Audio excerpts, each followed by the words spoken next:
नमस्कार, good morning, शुभ प्रभात। कैसे हैं आप सभी लोग? आई होप आप सभी लोग अच्छे होंगे और अपनी पढ़ाई को बहुत ही बेहतर ढंग से कर रहे होंगे और ठंडी का भरपूर मजा ले रहे होंगे। लेकिन इसके साथ साथ में अपनी पढ़ाई का भी आनंद लीजिए, क्योंकि असल में आनंद जो है आएगा वो आपकी इसी पढ़ाई से आने वाला है। रजाई में घुस करके, ब्लैंकेट में घुस करके नहीं आने वाला है। तो थोड़ा सा अपने को कंफर्ट जोन से बाहर करिए, रजाई या ब्लैंकेट से बाहर आइए और थोड़ा सा करंट अफेयर्स के साथ दिन की शुरुआत करिए। और एक बात ध्यान रखिएगा, मैंने कई बार बोला है, वर्ष 2025 आपकी सफलताओं का होना चाहिए। आपके संघर्षों पर विराम चिन्ह लगना चाहिए और इसके लिए आपको लगातार कंसिस्टेंसी के साथ अपनी पढ़ाई को करते रहना है। बस एक बात ध्यान रखना है कि भरोसा कर तू ईश्वर पर, तुझे धोखा नहीं होगा, यह जीवन बीत जाएगा, तुझे रोना नहीं होगा।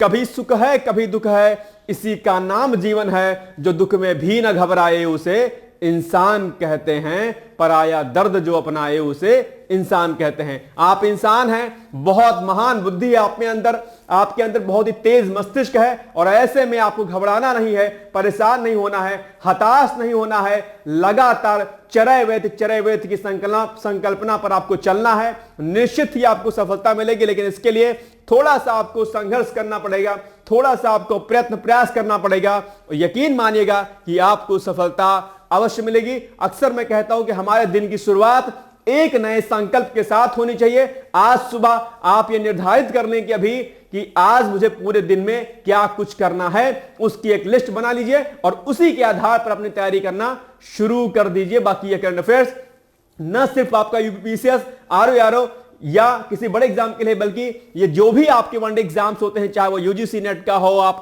आपका इसके अलावा जो है यूपी ट्रिपल एससी का एग्जाम हो, आपका छत्तीसगढ़ पीसीएस हो, आपका बीपीएससी हो, आपका एमपी पीसीएस हो, राजस्थान पीसीएस हो यानी कि आरएस का हो, कोई भी एग्जाम्स हो आपका, ये सभी एग्जाम्स के लिए बहुत ही इंपॉर्टेंट करंट अफेयर्स है। तो आपके जो भी हित बंधु, जो भी आपके सखा सहेली जो भी हैं, आप उनको ये हमारा वीडियो शेयर कर सकते हैं बेसिकली, और ये आपके जो है काम आने वाला। चलिए बिना देरी के आज के सेशन को हम लोग तुरंत स्टार्ट करते हैं। लेकिन उसके पहले आप सभी लोग एक जानकारी कि बेसिकली अगर आपका टारगेट आरओ है तो उसके लिए basically test series program RO की चलाई जा रही है डिकोड एग्जाम के माध्यम से। और सबसे बड़ी बात है कि यहां पर अभी आपको मिलता है ऑफर यानी कि डिस्काउंट है 5 जो है 100 का, यानी कि ये 1500 का प्राइस था, इसका अभी 500 का डिस्काउंट करके इसका प्राइस हो गया अभी आपके पास 1000। और 1000 में आपको मिलेंगे 47 टेस्ट। कितने? 47 टेस्ट। और इस 47 टेस्ट में से 42 जो टेस्ट आपके होंगे वो किसके होंगे? वो होंगे आपके जीएस प्लस हिंदी के। और इसके अलावा जो आपके 5 टेस्ट होंगे, ये 5 टेस्ट होंगे आपके किसके?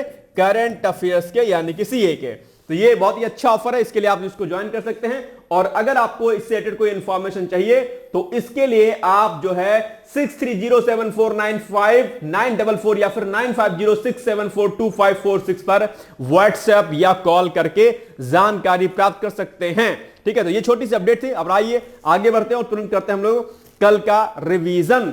ठीक है, लेकिन उसके पहले अगर आपको 2025 पीसीएस फाउंडेशन कोर्स में एडमिशन लेना है और उससे संबंधित कोई जानकारी चाहिए, कोई डाउट है, तो उसके लिए आपको गूगल फॉर्म फिल करना होगा। गूगल फॉर्म फिल करके आपको सबमिट कर देना होगा। उसके बाद आपको मेरी तरफ से आएगी कॉल या फिर किसी अन्य के द्वारा आप अपने डाउट्स को क्लियर कर सकते हैं मेरे द्वारा। ठीक है, तो ये भी कर लीजिएगा। और पीसीएस फाउंडेशन कोर्स आप सभी लोग जानते होंगे, UP PCS foundation course 2025 launch हो चुका है डिकोड एग्जाम की तरफ से। आप लोग चाहें तो अपना एडमिशन पीसीएस में ले सकते हैं, बहुत ही नॉर्मल फीस पर जो है उसका फीस है उसका। ठीक है, चलिए लास्ट का रिवीजन फटाफट। नामीबिया की पहली महिला राष्ट्रपति कौन बनी है भैया? जल्दी बताओ। मैंने कहा था कि यह प्रश्न आपके एग्जाम के लिए बहुत ही महत्वपूर्ण है, जल्दी से बताओ। आंखों को भैया, आंखों में नींद गायब करो, थोड़ा सा अच्छी सी हार्ड सी कॉफी बनाओ या अच्छी सी प्यारी सी एक अच्छी सी चाय बनाओ, थोड़ा सा शिप पीते हुए, एक शिप पीते हुए बढ़िया सा करंट अफेयर्स करिए।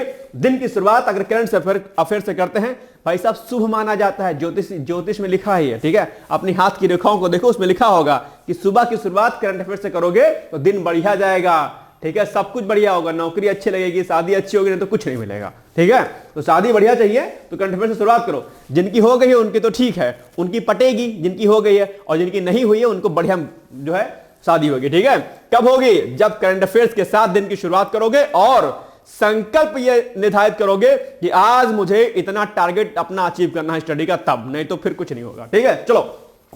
हाल ही में 13वीं नेशनल सीड कांग्रेस का आयोजन बेसिकली कहां पर किया गया है? बनारस में किया गया है। नेक्स्ट है, हाल ही में भारत का पहला वर्टिकल लिफ्ट रेलवे ब्रिज कहां पर बनाया गया? तो ये रामेश्वरम, तमिलनाडु। और यह प्रश्न भी हमने आपसे कहा था, क्या है यह प्रश्न भी आपके एग्जाम के लिए वेरी वेरी मोस्ट इंपॉर्टेंट है। चलिए आगे बढ़ते हैं। नेक्स्ट है, हाल ही में भारत यूके 2+2 वार्ता कहां पर आयोजित की गई, यानी कि विदेश मंत्री रक्षा मंत्रियों की बैठक ये की गई नई दिल्ली में। नेक्स्ट है, गुरु तेग बहादुर जी की कौन सा शहीदी दिवस मनाया जा रहा है अभी 2024 में? तो यह मनाया जा रहा है बेसिकली आपका 349वां शहीदी दिवस। और गुरु तेग बहादुर जी क्या थे?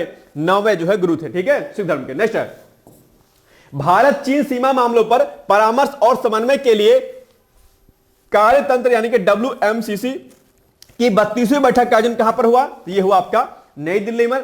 और आप जानते हैं कि भारत और जो चीन सीमा मामला है बड़े ही सेंसिटिव जोन में था 2020-21 के बात अगर हम करते हैं।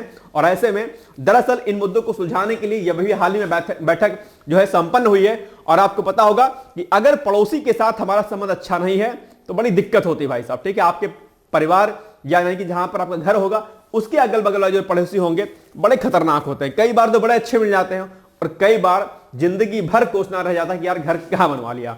इसलिए ध्यान रखना कि अगर आपको खुश रहना है तो अपने जो पड़ोसी हैं उनसे हमारा संबंध कैसा होना चाहिए? बेहतर होना चाहिए। लेकिन कुछ दुष्प्रवृत्ति के लोग हो जाते हैं पड़ोसी लोग, क्या ही कहा जाए, उनका खुरपेची टाइप के होते हैं, समझे? मतलब कुछ ना कुछ करते रहेंगे। तुम्हारे यहां गाड़ी आ गई तो उनको दिक्कत, तुम्हारे यहां कार आ गई तो दिक्कत, तुम्हारा घर बनने लगा तो दिक्कत, तुम्हारा 2 मंजिला बनेगा तो 3 मंजिला बनाएंगे, तुम्हारे यहां मिट्टी का वो होगा फर्श तुम बनवाओगे तो संगमरमर लगवा देंगे। मतलब कंपटीशन चलता रहता है।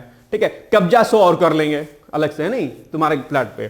खैर, पड़ोसी अच्छे होते, संबंध बढ़िया बना के रखो, नहीं तो दिक्कत होगी। ठीक है, चलो नेक्स्ट है, भारत देश का पहला स्वदेशी एंटीबायोटिक बना, कौन सा? नेफ्रिथोमाइसिन। मैंने कल आपको इसको बड़े अच्छी तरीके से इसको मैंने समझाया था, बहुत बढ़िया तरीके से मैंने इसको समझाया था और कहा था कि ये भैया इंपॉर्टेंट भी आपके लिए। ठीक है, नेक्स्ट है, अरावली ग्रीन वॉल प्रोजेक्ट के अंतर्गत निम्नलिखित में से कौन सा राज्य नहीं आता है? उत्तर प्रदेश भैया नहीं आता है। अरावली ग्रीन वॉल प्रोजेक्ट के बारे में मैंने आपको बताया था। इसमें बेसिकली कौन कौन से स्टेट आते हैं? इसमें आता है पहला स्टेट आपका गुजरात, दूसरा क्या आता है? हरियाणा, याद है नहीं याद है?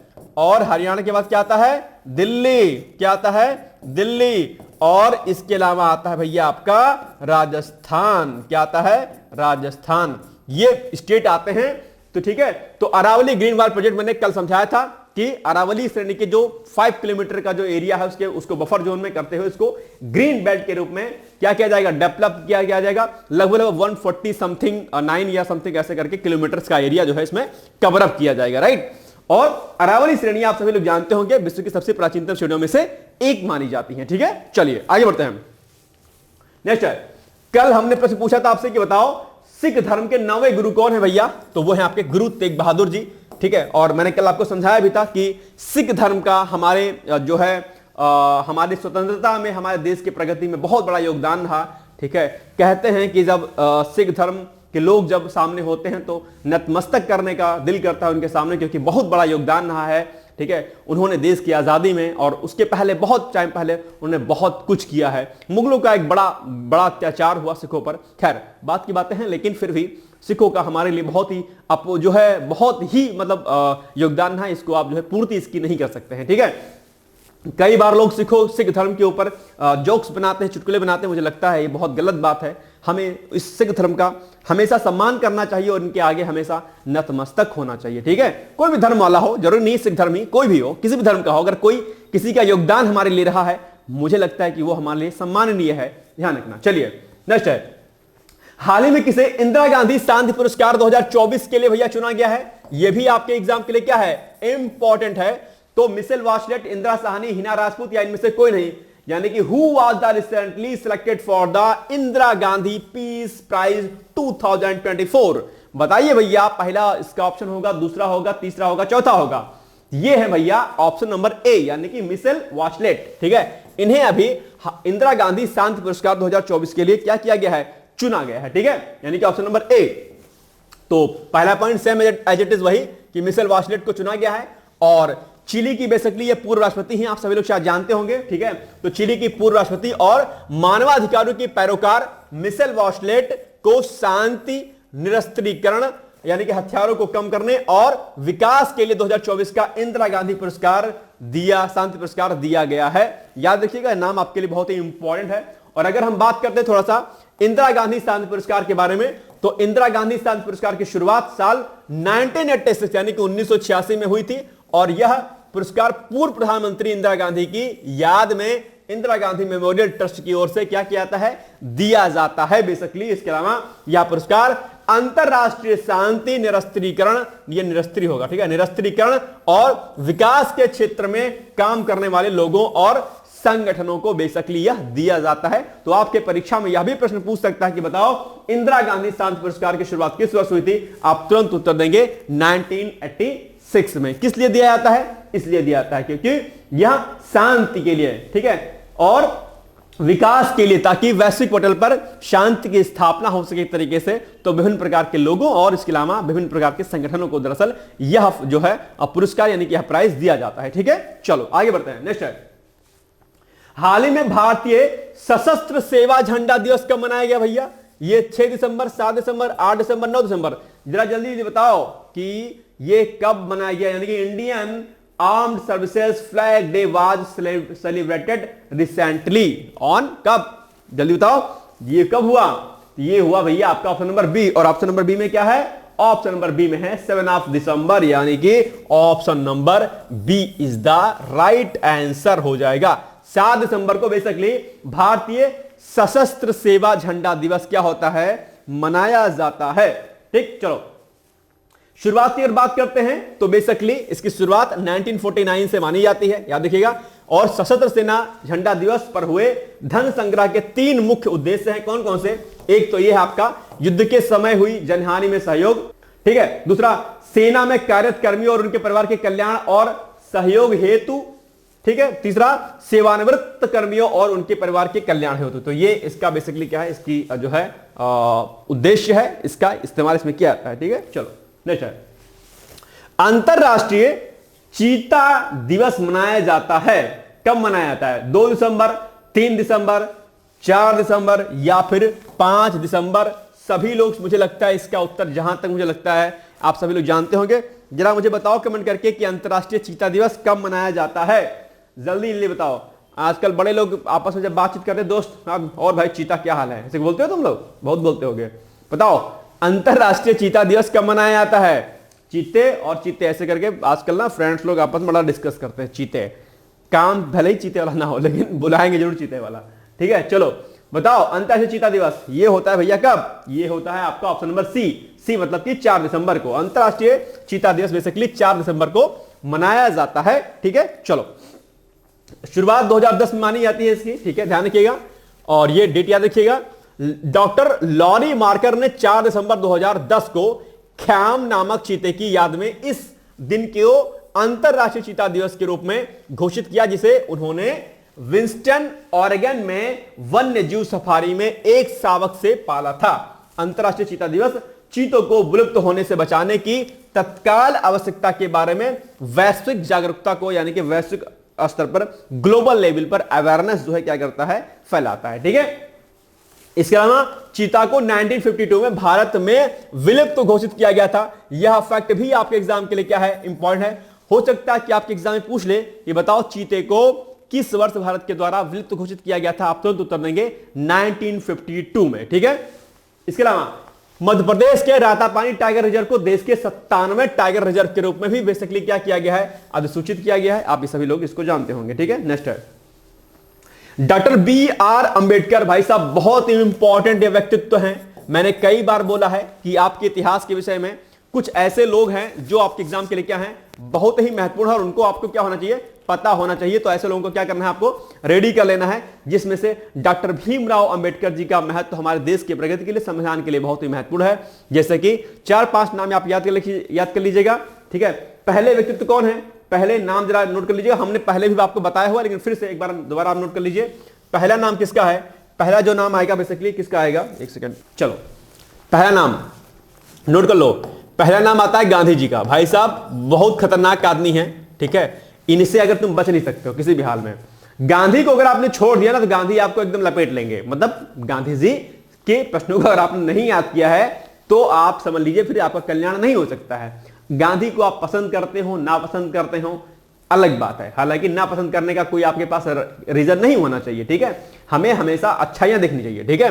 गांधी बहुत महत्वपूर्ण है और गांधी को न सिर्फ पढ़ना बल्कि गांधी को उतारना भी अपने जीवन में क्या बहुत महत्वपूर्ण है। गांधी को पढ़िएगा, थोड़ा सा डीप में जाके पढ़िएगा, बहुत अच्छे नजर आएंगे, ध्यान रखिएगा, ठीक है। विवादों पर नहीं पढ़ना, ध्यान रखना, ठीक है। चलो सिविल की तैयारी कर रहे हो, ज्ञानी मत बनना। दूसरा, अंबेडकर जी बहुत ही इंपॉर्टेंट है आपके एग्जाम के लिए। अंबेडकर जी पर भी अक्सर विवाद होता रहता है, लेकिन फिर भी कुछ भी हो हमें इससे नहीं फर्क पड़ना चाहिए। हमें ये हमारे व्यक्तित्व हैं, हमारे ये बहुत ही अच्छे नेता संत, आप जो भी कह लीजिए, दार्शनिक कह लीजिए, सभी कह लीजिए। गांधी को तो हम नेता, दार्शनिक, ठीक है, बहुत कुछ कह सकते हैं ना। कई सारे सिद्धांत गांधी के हैं जो अपने आप में, जो इनके व्यक्तित्व को दार्शनिक भी दर्शाते हैं, इनके व्यक्तित्व को एक ग्लोबल नेता के रूप में भी जाने जाते हैं, यह अपने आप में संत के रूप में जाने जाते हैं। तो अलग अलग कार्यों की वजह से गांधी को हम अलग अलग नामों से, अलग अलग जो है ख्यातियां उनको प्रदान करते हैं, ठीक है। तीसरा, सुभाष चंद्र बोस बहुत इंपॉर्टेंट है आपके एग्जाम के लिए। सुभाष चंद्र बोस, ठीक है, बहुत इंपॉर्टेंट है सुभाष चंद्र बोस, ठीक है। इनको भी आपको क्या करना है, रेडी कर लेना सुभाष चंद्र बोस को, ठीक है। गांधी, अंबेडकर, सुभाष चंद्र बोस, और चौथे पर किसका नाम ले सकते हैं? चौथे पर आप ले सकते हैं किसका? सरदार पटेल जी का, सरदार पटेल, सरदार वल्लभ भाई पटेल, सरदार पटेल, ठीक है। इसके अलावा पांचवा, बाल गंगाधर तिलक जी, तिलक, ठीक है। ये सब क्या है? इसके अलावा आप नोट कर सकते हैं किसका नाम, गोपाल कृष्ण गोखले, गोपाल कृष्ण गोखले, ठीक है। ये सब क्या है? बहुत ही महत्वपूर्ण व्यक्तित्व हैं। आजाद, ठीक है, भगत सिंह, ठीक है, ये सब बहुत महत्वपूर्ण व्यक्तित्व हैं जो आपकी परीक्षाओं में अक्सर पूछे जाते हैं। इन सभी के बारे में डिटेल्स में आप लोग क्या करिएगा, जानकारी एकत्रित कर लीजिएगा। खासकर ये 3-4 नाम तो आपके लिए बहुत ही इंपॉर्टेंट है, ठीक है। बाकी उधर वाले भी, तो इनको आपको क्या करना है भैया, रेडी कर लेना है, ठीक है। चलो आगे बढ़ते हैं। तो डॉक्टर बी.आर. अम्बेडकर यानी कि डॉक्टर भीमराव अम्बेडकर का महापरिनिर्वाण दिवस कब मनाया जाता है? जल्दी बताओ। 3 दिसंबर, 4 दिसंबर, 5 दिसंबर, 6 दिसंबर, क्या होगा? इसका उत्तर होगा ऑप्शन नंबर क्या, डी, यानी कि 6। हाँ, 6 दिसंबर होगा, बिल्कुल सही उत्तर, 6 दिसंबर होगा इसका क्या सही उत्तर आपका, ठीक है, याद रखिएगा। चलो आइए इसके बारे में पढ़ते हैं थोड़ा सा।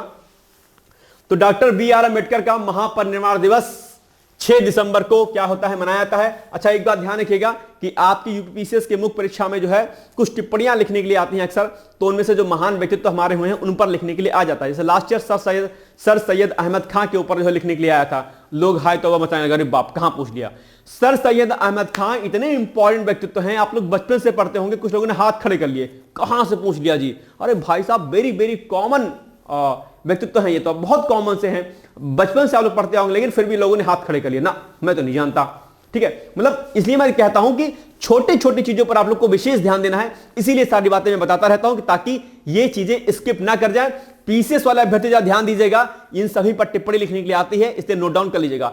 आज ही आपका टास्क है कि डॉक्टर बी.आर. अम्बेडकर के बारे में डिटेल्स में पढ़ लीजिएगा, प्री के पॉइंट ऑफ व्यू से भी और मेंस के पॉइंट ऑफ व्यू से। तो पहला टास्क आज आपका ही है, डॉक्टर भीमराव अंबेडकर जी के बारे में आपको पढ़ना है। आज ये आपका क्या है, होमवर्क है, टास्क फर्स्ट, बी.आर. अंबेडकर के बारे में आपको क्या करना है, पढ़ना है, ठीक है, ध्यान रखिएगा। ओके, ये आपका होमवर्क है आज का। चलिए, हर साल 6 दिसंबर का दिन भारत रत्न, क्योंकि भारत रत्न इनको प्रदान कर दिया गया था, तो भारत रत्न डॉक्टर भीमराव रामजी अंबेडकर का पूरा नाम था, कि पुण्यतिथि को महापरिनिर्वाण दिवस के रूप में क्या है, मनाया जाता है। महापरिनिर्वाण दिवस 2024 बाबा साहेब डॉक्टर भीमराव अंबेडकर की 69वीं 69वीं पुण्यतिथि है, और 6 दिसंबर 2024 को doctor B R. Ambedkar foundation DFF द्वारा सामाजिक न्याय और अधिकारिता मंत्रालय की ओर से प्रेरणा स्थल संसद भवन परिसर में यह क्या होता है, मनाया जाता है। याद रखिएगा। आगे कई सारे और फैक्ट हैं, सारे फैक्ट आपके प्री की एग्जाम के लिए इंपॉर्टेंट है, इसे नोट कर लीजिएगा। तो 14 अप्रैल 1891 को मध्य प्रदेश के महू में अंबेडकर जी का क्या हुआ था, जन्म हुआ था। एक समाज सुधारक के रूप में उन्होंने दलितों की आवाज को बुलंद करने के लिए मूक नायक यानी कि वॉयसलेस लोगों का नेता अखबार भी शुरू किया था। यह भी आपके एग्जाम के लिए जरूरी है। पूछ सकता है कि बताओ मूकनायक नामक जो अखबार था वो किसने शुरुआत किया था? आप कहेंगे डॉक्टर भीमराव अंबेडकर जी के द्वारा। ठीक है, इसके अलावा उन्होंने शिक्षा का प्रसार करने के लिए, आर्थिक स्थितियों में सुधार करने और सामाजिक असमानताओं को दूर करने के लिए 1924 में बहिष्कृत हितकारिणी सभा का भी क्या किया था? स्थापना की थी। और यह फैक्ट भी आपके एग्जाम में कई बार पूछा जाता है कि बताओ बहिष्कृत हितकारिणी सभा का निर्माण किसने किया था? आप कहेंगे डॉक्टर भीमराव अंबेडकर। और किस वर्ष? 1924 में। बहुत बार आपके एग्जाम में पूछा गया भैया, नोट कर लेना इसको तुरंत ऑन स्पॉट। ठीक है, very very most important fact आपके लिए। चलिए आगे बढ़ते हैं। नेक्स्ट है डॉक्टर बी आर अंबेडकर ने 1932 में 1932 में पूना समझौता, आप लोग सभी जानते होंगे। और पूना समझौता आपके एग्जाम के लिए क्या बहुत ही इंपॉर्टेंट है। पूना समझौता मुख्य परीक्षा के लिए भी इंपॉर्टेंट है कि पूना समझौता क्या था, इसका क्या कुछ असर जो है पड़ा दलितों के ऊपर, और इससे कितना सामाजिक परिवर्तन देखने को मिला, या क्या कुछ परिवर्तन ऐसा इसमें हुआ। तो पूना समझौता आपके लिए बहुत ही इंपॉर्टेंट है, इसको भी आप लोग क्या करिएगा, रेडी कर लीजिएगा। ठीक है, यानी कि आज अगर आपको बी आर अंबेडकर पढ़ना है तो हितकारिणी सभा हो, चाहे आपका पूना समझौता हो, या कुछ अन्य मुद्दे रहे हो डॉक्टर भीमराव अंबेडकर से रिलेटेड, उन सभी को आपको पढ़ना है। यह टास्क आज आपका है, होमवर्क आज आपका है। ठीक है, तो 1932 के पूना समझौते के द्वारा महत्वपूर्ण भूमिका का निर्वहन किया डॉक्टर भीमराव अंबेडकर ने, और इस समझौते ने दलितों के लिए अलग निर्वाचन क्षेत्रों की जगह आरक्षित सीटें निर्धारित की, जो आगे चलकर भारत के सामाजिक न्याय की लड़ाई में एक महत्वपूर्ण मोड़ साबित हुई। डॉक्टर भीमराव अंबेडकर को वर्ष 1990 में भारत सरकार के द्वारा मरणोपरांत क्या किया गया था? भारत रत्न से सम्मानित भी किया गया था। यह भी आपको क्या करना है, याद रखना है। ठीक है, तो ये कुछ फैक्ट थे जो आपको रेडी कर लेने हैं। राइट, चलिए आगे बढ़ते हैं।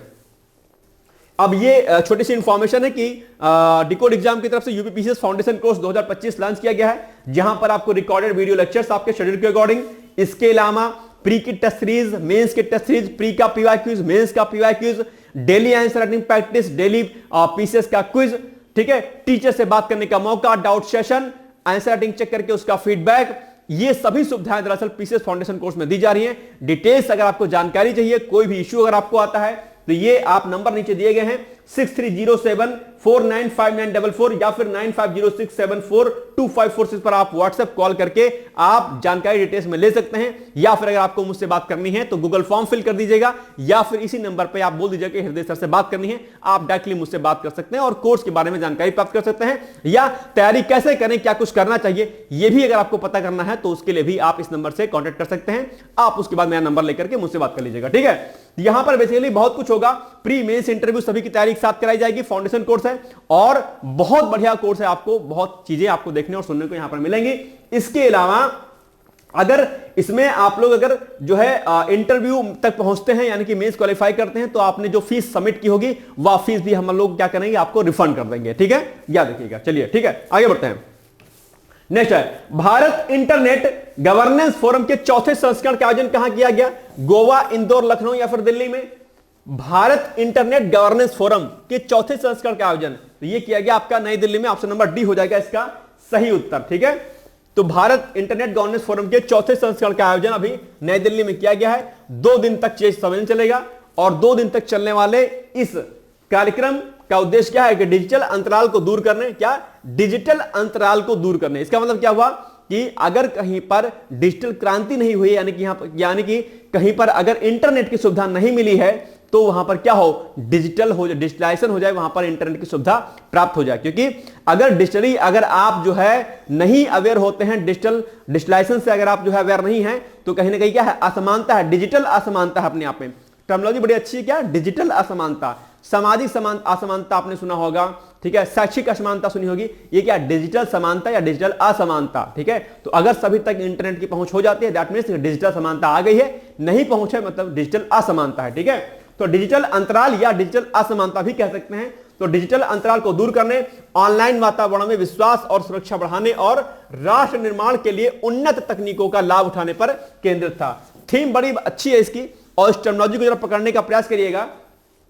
भारत के लिए इंटरनेट गवर्नेंस के में नवाचार, ये क्या थीम है? भारत के लिए इंटरनेट गवर्नेंस। ये टर्मिनोलॉजी बहुत प्यारी है आपके लिए। क्या? भारत के लिए इंटरनेट गवर्नेंस। आपने ई गवर्नेंस सुना होगा, आपने अलग अलग प्रकार के गवर्नेंस सुना होगा। ये क्या है? Internet governance. इंटरनेट गवर्नेंस मतलब कि it's a part of e governance. क्या? It's a part of e governance, यानी कि इंटरनेट गवर्नेंस का मतलब हुआ ई गवर्नेंस, यानी कि हर व्यक्ति तक इंटरनेट की सुविधा पहुंच जाना। गवर्नेंस इंटरनेट के क्षेत्र में क्या हो? बढ़िया हो। आपकी परीक्षा में यह प्रश्न पूछ सकता है कि इंटरनेट गवर्नेंस क्या है, और इंटरनेट गवर्नेंस को साकारित करने के लिए भारत सरकार के द्वारा उठाए गए कदमों की चर्चा कीजिए। यह प्रश्न यूपीपीसीएस या यूपीएससी के पेपर सेकंड के गवर्नेंस का पार्ट है, तो यह टॉपिक आप लोग रेडी कर सकते हैं अगर आप मेंस की परीक्षा की तैयारी कर रहे होंगे। तो जिन लोगों ने फाउंडेशन कोर्स ज्वाइन कर रखा है, जो लोग तैयारी कर रहे हैं, वह लोग भी इस टॉपिक को जरा नोट कर लीजिएगा। अच्छा, जिनने भी एडमिशन लिया हुआ है PCS foundation course decode exam में, जरा करंट अफेयर्स को ध्यान से करना और सुनना उसको अच्छे तरीके से, ठीक है। ये सारे पॉइंट्स आप लोग कॉपी में अलग से नोट डाउन करते रहिएगा। और जिन्होंने कोर्स नहीं ज्वाइन किया वो ज्वाइन कर सकते हैं, नहीं भी ज्वाइन किया है तो भी आप लोग इसको पॉइंट को नोट कर सकते हैं, ठीक है। फाउंडेशन कोर्स में सब कुछ आपको पढ़ाया जाएगा डिटेल्स में, गवर्नेंस में ही पढ़ाऊंगा आपको, ठीक है, ध्यान रखना। चलो आगे बढ़ो। हाल ही में 3 दिवसीय कृष्णवेणी संगीत नीराजनम महोत्सव कहां शुरू हुआ? विजयवाड़ा, भोपाल, हरिद्वार, ऋषिकेश। तो यह बेसिकली शुरू हुआ आपका विजयवाड़ा में। Option number A is the right answer, ध्यान रखिएगा। नेक्स्ट है, तो हाल ही में 3 दिवसीय कृष्णवेणी संगीत नीराजनम महोत्सव विजयवाड़ा में शुरू हुआ।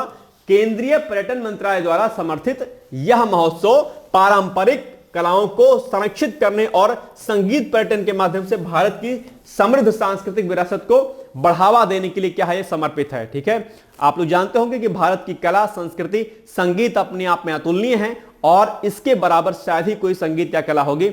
इसलिए कई प्रकार के प्रोग्राम दरअसल हमारे देश में चलाए जाते हैं ताकि हम इन संस्कृति, इन परंपराओं, इन कलाओं को क्या करें, संरक्षित कर सकें और आगे हम लोग अपने आप में सबसे पुरानी सभ्यताओं में से एक जाने जाएं। और आज भी आप सबसे पुरानी सभ्यताओं में से, संस्कृतियों में से एक ही जाने जाते हैं, क्योंकि हमारे यहां पर लगातार लेखकों के द्वारा, कवियों के द्वारा, संतों के द्वारा, ऋषियों मुनियों के द्वारा कला और संस्कृति को और बाकी अन्य जो है धार्मिक ग्रंथों को संरक्षित करने का प्रयास किया जाता रहा है और आज भी किया जाता है, ठीक है। चलिए आगे बढ़ते हैं।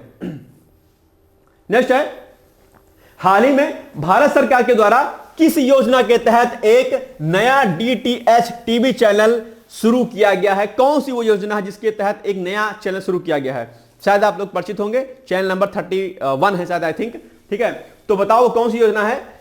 पीएम ई विद्या योजना, आयुष्मान भारत, उड़े देश के आम नागरिक, यानी कि जिसको हम उड़ान भी कह सकते हैं, ठीक है, उड़े देश के आम नागरिक, ठीक है। और उड़ान जो योजना है उसके तहत अभी 157 अप्रॉक्स जो क्या हो रहे हैं, आपके हवाई अड्डे भी संचालित है, यह प्रश्न भी हमने आपको कराया हुआ था, ठीक है। उज्ज्वला योजना, तो अब बताओ जरा मुझे भैया लोग कि बेसिकली जो है किस योजना के तहत इसको शुरू किया गया है? तो यह शुरू किया गया पीएम ई विद्या योजना के तहत जो है अभी हाल ही में नया डीटीएच चैनल जो है शुरू किया गया, चैनल नंबर 31, ठीक है, याद रखिएगा। ये देखो, यह चैनल क्या करता है? श्रवण बाधित छात्रों और शिक्षकों के लिए भारतीय सांकेतिक भाषा में शिक्षण सामग्री प्रसारित करने के लिए शुरू किया गया है। उद्देश्य, इसका मुख्य उद्देश्य क्या है? श्रवण बाधित लोगों को शिक्षा के क्षेत्र में समान अवसर उपलब्ध कराने के लिए किया गया है, ठीक है। तो नया चैनल अभी शुरू किया गया है। चलिए आगे बढ़ते हैं। नेक्स्ट है, पीएम ई विद्या योजना की बात करते हैं। इसकी शुरुआत कब हुई थी? इसकी शुरुआत हुई थी 2020 में और उद्देश्य क्या है? कोविड, दानी होगा, कोविड होगा, कोविड-19 महामारी के दौरान शिक्षा में आए प्रावधानों को दूर करने के लिए डिजिटल ऑनलाइन प्लेटफॉर्म्स के माध्यम से शिक्षा तक पहुंच प्रदान करना है। ये इसका क्या है? पीएम ई विद्या योजना जो है इसका क्या है? उद्देश्य है। हो सकता है आपके एग्जाम में पूछ ले कि पीएम ई विद्या योजना क्या है, या फिर पूछ ले कि इसकी शुरुआत किस वर्ष हुई थी। ये सब सारे फैक्ट याद करना बहुत महत्वपूर्ण फैक्ट हैं, ठीक है, याद रखना इसको, ये नहीं कि बस बैठे रह जाओ ऐसे। चलो नेक्स्ट है, लास्ट क्वेश्चन है आपके सामने। दिसंबर 2024 में भारत ने मानवीय सहायता के रूप में किस देश को 2200 मीट्रिक टन चावल भेजा है? अभी हाल ही में भोपाल को, सॉरी ये भोपाल नहीं होना चाहिए, ये होना चाहिए भैया आपका, क्या कर लीजिए, ये कर लीजिए आप जो है बेसिकली कोई और कर लीजिए, भोपाल नहीं, यहां पर कंट्री का नाम आप कर लीजिए अफगानिस्तान कर लीजिए, ठीक है। अरे भाई क्या हो रहा है, अफगानिस्तान कर लीजिए, ठीक है। भोपाल तो हमारे यहां ही है ना, ठीक है। तो अफगानिस्तान, नेपाल, म्यांमार या पाकिस्तान किसको भेजा अभी हाल ही में?